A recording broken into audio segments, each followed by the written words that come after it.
પ્રભુ ઈસુ ખ્રિસ્તના નામમાં આપ સર્વને પ્રેમી સલામ. ગીતશાસ્ત્ર 79નો અભ્યાસ કરતાં આપણે જોયું કે જે વિદેશીઓએ યહૂદા દેશની પાયમાલી કરી નાખી હતી તેમના પર યહોવા પોતાનો કોપ રેડે તેવી પ્રાર્થના કરનાર અને એવી અપેક્ષા રાખનાર પ્રભુના ઇસ્રાયેલી લોકોએ પણ જાણતા હતા કે તેમના પૂર્વજોએ ભૂતકાળમાં કરેલા પાપ અને વર્તમાન કાળમાં તેઓએ પોતે કરેલા પાપને લીધે યહોવા તેમના પર કોપાયમાન થયા છે અને તેને લીધે યહોવાએ તેમની આ પાયમાલી થવા દીધી છે.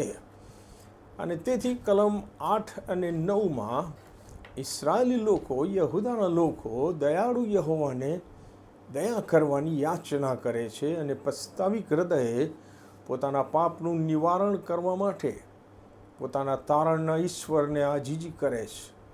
એ કહે છે, અમારા પૂર્વજોના પાપ અમારા ગેરલાભમાં યાદ ન કરો. તમારી દયા અમને ઉતાવળે સામી મળવા આવો, કેમ કે અમે બહુ જ દૂર દશામાં આવી પડેલા છે. હે અમારા તારણના ઈશ્વર, તમારા નામના મહિમાના અર્થે અમને સહાય કરો. તમારા નામની ખાતર અમને છોડાવો અને અમારા પાપનું નિવારણ કરો.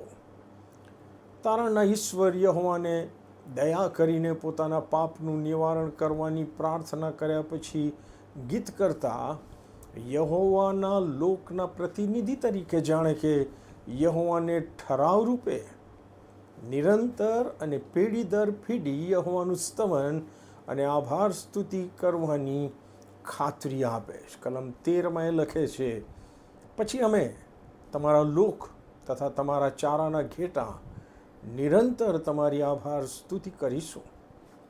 પેઢી દર પેઢી અમે તમારું સ્તવન કરીશું. વાલાઓ, પ્રભુ ઈસુ ખ્રિસ્તના અનુયાયીઓ તરીકે આપણે પણ ઈશ્વરના પવિત્ર વચનોના પ્રકાશમાં આત્મખોજ કરીને પાપ અને દુષ્ટતાથી દૂર રહેવાનું છે. સાથે સાથે આપણી અરજો પણ આપણે ઈશ્વરને જણાવતા રહીએ.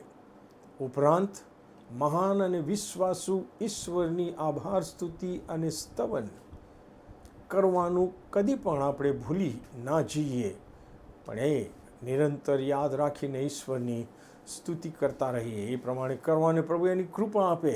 આમેન.